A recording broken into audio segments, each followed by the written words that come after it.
नमस्कार मित्रांनो, नवोदय विद्यालय प्रवेश परीक्षा सन 2024चे फॉर्म भरले असेल तर इयत्ता 6वी प्रवेश परीक्षेचे प्रवेशपत्र उपलब्ध झाले आहे, म्हणजेच हॉल तिकीट उपलब्ध झाले आहे।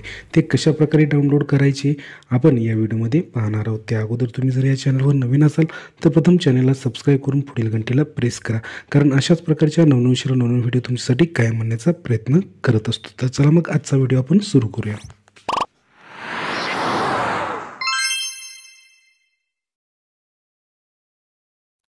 नमस्कार मित्रांनो, तुम्ही जर इयत्ता 6वी नवोदय प्रवेश परीक्षेचे फॉर्म भरले असेल तर 2024चे प्रवेशपत्र डाउनलोड करण्यासाठी लिंक दिलेली आहे। त्यावरनं हे ऍडमिट कार्ड डाउनलोड कशा प्रकारे करायचं तेच आपण या व्हिडिओमध्ये पाहणार आहोत। मित्रांनो, प्रथमतः तुम्हाला या वेबसाईटवर यायचे, या वेबसाईटची लिंक तुम्हाला मी या व्हिडिओच्या डिस्क्रिप्शन बॉक्समध्ये दिलेली आहे, तिथून तुम्ही ही ओपन करू शकता। ओपन केल्यानंतर अशा पद्धतीने या वेबसाईटचा इंटरफेस तुम्हाला दिसेल। आता मित्रांनो, इथं खाली यायचं आहे। खाली आल्यानंतर इथं बघा, क्लिक हिअर फॉर क्लास 6वी 2024 डाउनलोड ऍडमिट कार्ड या ऑप्शनवर म्हणजेच या बटनावर तुम्हाला क्लिक करायचं आहे। क्लिक केल्यानंतर या लिंकवर क्लिक केल्यानंतर एक नवीन विंडो तुमच्या समोर ओपन होईल, ज्यामध्ये तुम्हाला तुमच्या विद्यार्थ्याचा रजिस्ट्रेशन नंबर आणि जन्मतारीख आणि कॅप्चा टाकून तुम्हाला साइन इन करायचं आहे। आता मित्रांनो, जो फॉर्म भरतेवेळी तुम्ही ज्या विद्यार्थ्याचा फॉर्म भरलेला होता आणि फॉर्म भरून झाल्यानंतर त्याची जी काही फॉर्मची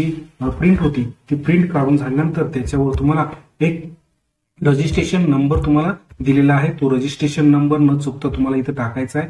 त्याच्यानंतर फॉर्म भरतेवेळी तुम्ही जो काही जन्मतारीख टाकलेली होती ती जन्मतारीख तुम्हाला या ठिकाणी न चुकता जशी आहे तशी टाकायचा आहे, आणि जो काही कॅप्चा तुम्हाला दिलेला आहे तो कॅप्चा तुम्हाला न चुकता जसा आहे तसा तुम्हाला टाकायचा आहे। म्हणजे समजा बेरीज करायला सांगितलं असेल तर बेरीज करायची आहे, वजाबाकी करायला सांगितलं असेल तर वजाबाकी तुम्हाला करायची आहे। या ठिकाणी मला बेरीज सांगितलेले आहे तर मी बेरीज करत आहे, आणि त्याच्यानंतर साइन इन बटनावर तुम्हाला क्लिक करायचं। साइन इन बटनावर क्लिक केल्यानंतर एक नवीन विंडो तुमच्या समोर ओपन होईल। इथं तुम्हाला म्हटलेलं आहे click here to download admit card, ही जी काही लिंक दिली आहे या लिंकवर तुम्हाला क्लिक करायचं आहे। क्लिक केल्यानंतर ऍडमिट कार्ड तुमचं डाउनलोड होईल। इथं डाउनलोडचा ऑप्शन दिलेला आहे, या ठिकाणी तुम्हाला डाउनलोड झालेलं दिसेल। मित्रांनो, आता इथं ऍडमिट कार्ड डाउनलोड झालेलं तुम्हाला अशा पद्धतीने तुम्ही जेव्हा क्लिक केलं तर दिसेल। अशा पद्धतीने मी एका विद्यार्थिनीचं तुम्हाला डाउनलोड ऍडमिट कार्ड कसे करायचे ते दाखवलेलं आहे। निश्चितच मित्रांनो, तुम्हाला जर तुमच्याकडं त्या विद्यार्थिनीचा रजिस्ट्रेशन नंबर प्राप्त नसेल तर तुम्हाला काय करायचं, या वेबसाईटच्या होम पेजवर परत यायचं आहे। म्हणजे प्रथम तुम्हाला जी वेबसाईट ओपन झाली त्याच्यावर तुम्हाला यायचं आहे। इथं आल्यानंतर click here to find your registration number, हा जो काही लिंक आहे या लिंकवर तुम्हाला क्लिक करायचं आहे। क्लिक केल्यानंतर मित्रांनो, फॉर्म भरतेवेळी जसं तुम्ही त्या कॅन्डिडेट किंवा उमेदवाराचं जसं नाव टाकलेलं होतं तसंच नाव तुम्हाला न चुकता, न स्पेलिंग कोणतेही कॅरेक्टर न चुकता तुम्हाला तसं नाव टाकायचं आहे। त्याच्यानंतर त्यांच्या वडिलांचं जसं नाव फॉर्म भरतेवेळी टाकलं होतं तसं तुम्हाला इथं टाकायचं आहे। त्याच्यानंतर त्यांच्या आईचं नाव तुम्हाला टाकायचं आहे। त्याच्यानंतर तिच्या उमेदवाराची जन्मतारीख तुम्हाला इथं टाकायची आहे।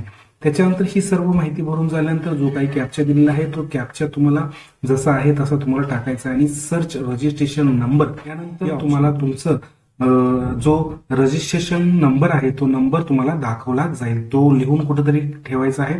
आणि मग त्याच्यानंतर तुम्हाला ऍडमिट कार्ड कशा प्रकारे डाउनलोड करायचं ते सांगितले, त्या पद्धतीने तुम्ही रजिस्ट्रेशन नंबर आणि जन्मतारीख टाकून डाउनलोड करू शकता। आता मित्रांनो, हे सर्व माहिती टाकल्यानंतर तुम्हाला जर एरर येत नसेल तर तो देखील एरर तुम्ही काहीतरी नाव टाकत असताना, स्पेलिंग टाकत असताना त्याच्यातलं कोणतं तरी अक्षर राहिलेलं आहे किंवा जन्मतारीख चुकीची टाकलेली आहे, त्यामुळे ते तुम्हाला दाखवू शकत नाही। निश्चितच मित्रांनो, हा व्हिडिओ तुम्हाला आवडला असेल तर या व्हिडिओ लाईक करा। या व्हिडिओ पाहताना तुमच्या मनामध्ये काही शंका किंवा प्रश्न किंवा अडचण असल्यास तुम्ही मला कमेंट बॉक्समध्ये कमेंट करू शकता। तर चला मग अशाच एका नवीन विषयावर नवीन व्हिडिओ घेऊन पुन्हा भेटूया।